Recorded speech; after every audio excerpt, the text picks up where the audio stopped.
반갑습니다. 바이블 스토리 산책 방송 이수아 목사입니다. 오늘 요한복음 13장 가도록 하겠습니다. 이 13장에 오시면 예수 그리스도의 내어주심의 사랑, 그 사랑의 극치의 모습들을 시각적으로 우리는 느낄 수 있고 또 볼 수 있습니다. 그 중에서 13장 1절을 이렇게 시작을 합니다. 유월절 전에 예수께서 자기가 세상을 떠나 아버지께로 돌아가실 때가 이런 줄 아시고, 이제 유월절이 바로 눈앞에 다가와 있습니다. 이 말씀은 유월절의 유래를 보면요, 이 유월절은 이스라엘 백성들을 애굽의 종살이에서 구원해내기 위해서는 반드시 거쳐야 되는 그런 날이었습니다. 이 6월절 날 어린 양의 피를 바른 그 집 안에 거하면서 어린 양의 고기를 먹고 있었을 때에 죽음의 재앙, 장자의 죽음의 재앙이 넘어갔습니다. 그러나 그 집 바깥에 있던 모든 가정은 죽음의 곡소리가 나오게 되었죠. 그러니까 이 유월절을 어린 양의 피의 대속을 받아들이고 믿는 가정은 구원을 받았지만, 그렇지 않은 자에게는 죽음이 왔는데, 예수 그리스도께서 친히 유월절 어린 양으로 오셨다는 말이죠. 그러니까 유월절이 바로 앞에 와 있다라는 것은 예수 그리스도의 십자가의 죽으심의 사건이 이제 바로 앞에 와 있다는 것과 같은 겁니다. 그러니까 죽음을 앞두신 예수 그리스도의 행동을 보면 그분의 인생, 그분의 사역의 가장 꼭지점을 우리는 만나게 되는 거죠. 주님이 유월절 전날 자기의 죽음이 이런 것을 아시고 그리고 하신 첫 번째 모습은 바로 제자들의 발을 씻겨주는 것이었습니다. 그러면서 1절에 이렇게 말씀을 하시거든요.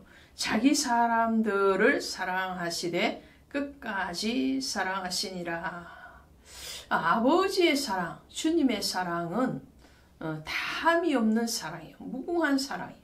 그 사랑은 어떠한 환경과 어떠한 역경 가운데서도 우리를 하나님의 사랑에서 끌어낼 자가 없다고 로마서 8장에서 말씀을 하고 있죠. 환난이나 기근이나 핍박이나 칼이나 그 어떤 것도 우리를 하나님의 사랑에서 끌어낼 자가 없다라는 거죠.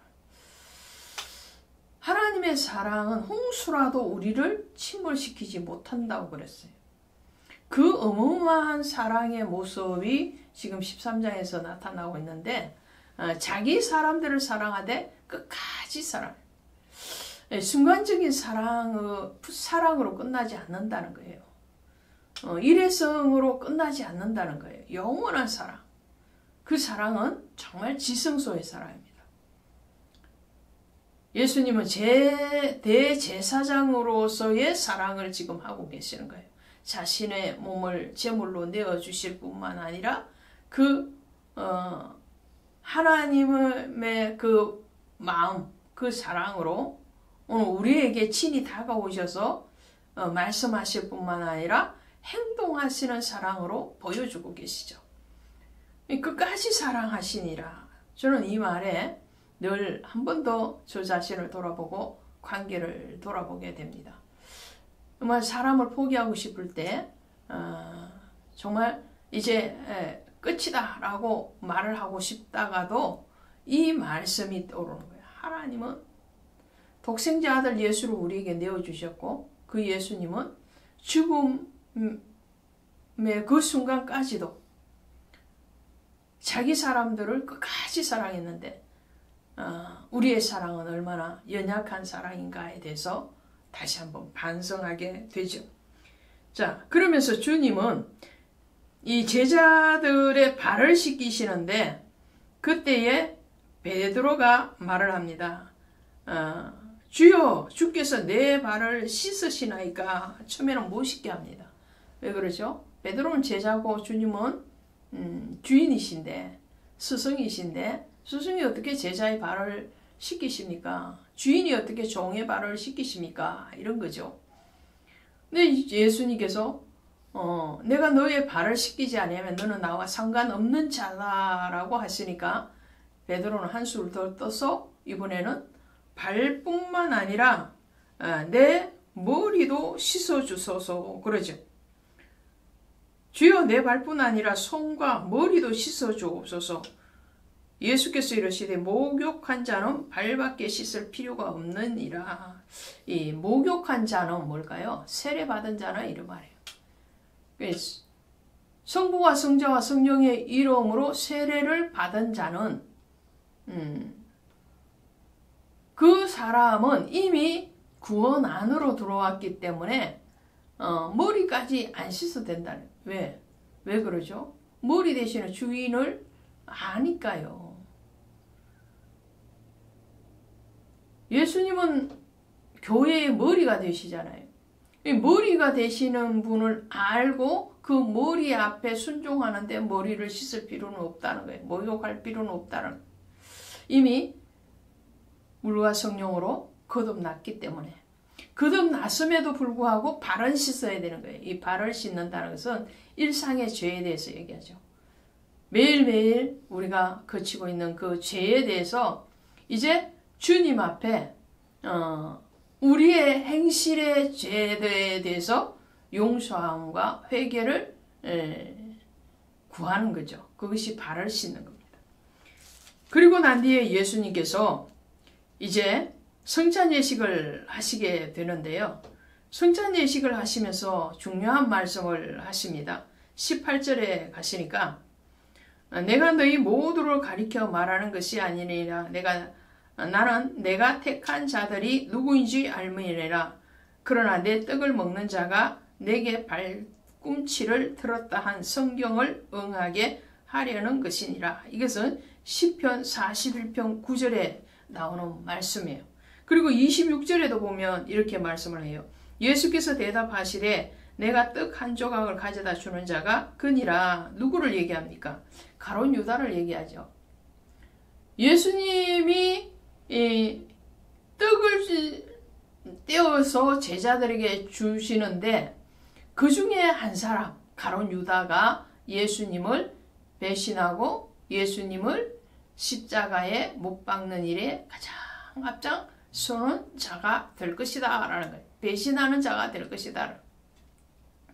자, 여기서 떡을 먹지 않는 자가 주님을 배신한 게 아니었어요. 오늘날 많은 이단들이 있지 않습니까? 그리스도 예수를 믿는다 하면서도 이단의 자리에 있는 종파의 교주들, 그리고 그를 추앙하고 신봉하는 그런 어리석은 사람들이 많습니다. 그들이 성경의 말씀을 몰라서 이단이 된 게 아니고 예수님을 십자가에 내어주는 것과 같이 주님의 영광을 가리고 주님의 성육신이나 혹은 부활이나 혹은 재림에 대해서 부인하는 것이 아니에요. 가룟 유다가 떡을 먹었음에도 불구하고 주님을 배신했다는 것은 엄청난 충격입니다. 오늘 우리에게 너는 떡을 먹는데 어떤 떡을 먹느냐라는 거예요. 성경에는 예수님 자신을 가르쳐서 나는 생명의 떡이다, 나는 산떡이다, 나는 흰떡이다 이렇게 말씀을 하시잖아요. 뿐만 아니라 예수님 뭐라고 말씀하세요?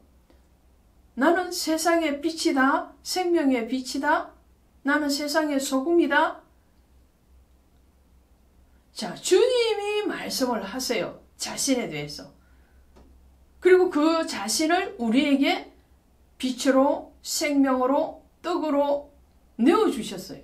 언약의 말씀으로 내어주신 바 되셨어요. 그럼에도 불구하고 많은 이단들이 교회 안에서 있다는 거죠.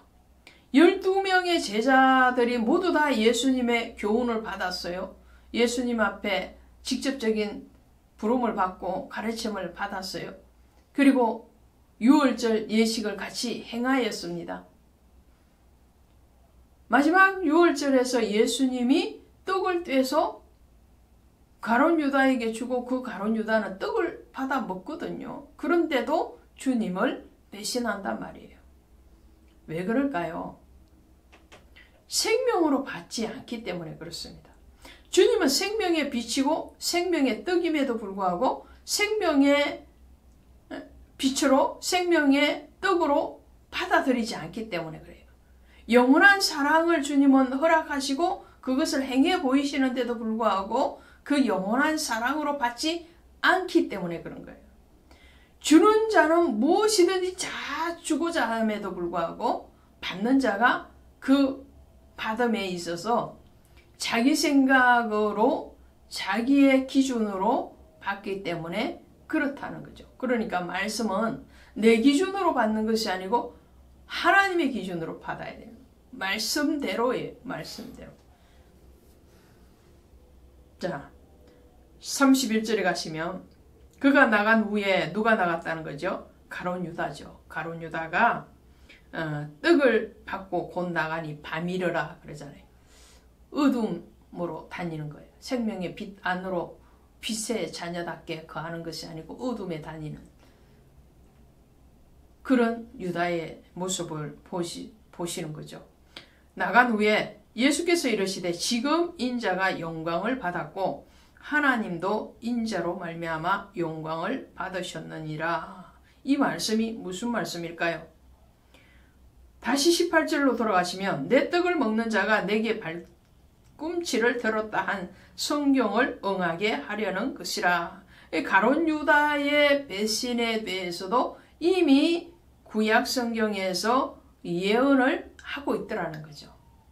성경대로 주님은 육신으로 오셔서 고난을 받으시고 십자가를 지시고 부활하셨지만 가룟 유다의 배신에 대해서도 성경대로였다는 거죠. 그와 같이 예수님께서는 가룟 유다가 예수님을 파는 것으로 인해서 아버지의 뜻을 순종한 분이 되으셨고 하나님은 그 아들로 인해서 그 말씀을 성취하시는 하나님이 되신 거죠. 그러니까 하나님은 예수로 말미암아서 영광을 받고 예수님은 하나님으로부터 영광을 받았다라는 이 말씀은 바로 말씀의 성취가 이루어졌다라는 말씀이죠. 그리고 32절에 가시면 만일 하나님이 그로 말미암아 영광을 받으셨으면 하나님도 자기로 말미암아 그에게 영광을 주시리니 곧 주시리라. 곧 그에게 영광을 주시는 그 영광이 뭐냐면 부활이죠. 이제 하나님의 말씀대로 언약대로 약속대로 성경대로 예수님이 십자가를 지시고 최종적인 유월절 양이 되셔서 모든 믿는 자들의 구원이 되실 것입니다. 하나님의 사랑을 하나님의 공의를 완성하신 거죠. 그래서 주님은 다 이루었다라고 말씀을 하실 수 있으셨던 거죠. 그렇다면 이제 하나님께서 어린 양으로 죽임당한 예수님이 죄 없으심에 대해서 인정을 해주는 것이 바로 부활입니다. 죄의 삭은 사망인데 그 사망을 이기고 부활하셨다는 것은 죄가 없다라는 거죠. 그로 인해서 예수 그리스도께서 성귀를 하시는 거죠. 성귀 하시는 그 예수님이 영광을 받으심은 바로 하나님 앞에 순종되어졌기 때문이다. 말씀의 대로 이루었기 때문이다. 라는 것을 말씀을 합니다. 34절에 가시니까 새 계명을 너희에게 주노니 서로 사랑하라. 내가 너희를 사랑한 것 같이 너희도 서로 사랑하라. 너희가 서로 사랑하면 이로써 모든 사람이 너희가 내 제자인 줄 알리라 그랬어요. 그래서 13장 1절에서 나온 그 사랑의 모범이 되시는 예수님, 내가 너희를 이렇게 사랑한 것 같이 너희도 서로 사랑하라 라고 말씀을 맺고 있는 거죠. 새 계명은, 새 언약은 바로 사랑입니다. 그래서 복음은 바로 사랑이라는 거죠. 예수께서 이 땅에 오신 것도 사랑이요, 죽으심을 당하신 것도 사랑이요, 다시 부활하신 것도 사랑인 것 같이 오늘 그 사랑이신 주님으로 인하여서 새로운 피조물이 된 모든 성도들은 서로 사랑하는 것이 바로 그리스도를 믿는다는 증거다. 그러므로 우리도 예수님처럼 하나님 안에서 하나된 형제 자매들을 끝까지 사랑하는 그 명령을 받았음을 잊지 마시기를 바랍니다. 고맙습니다.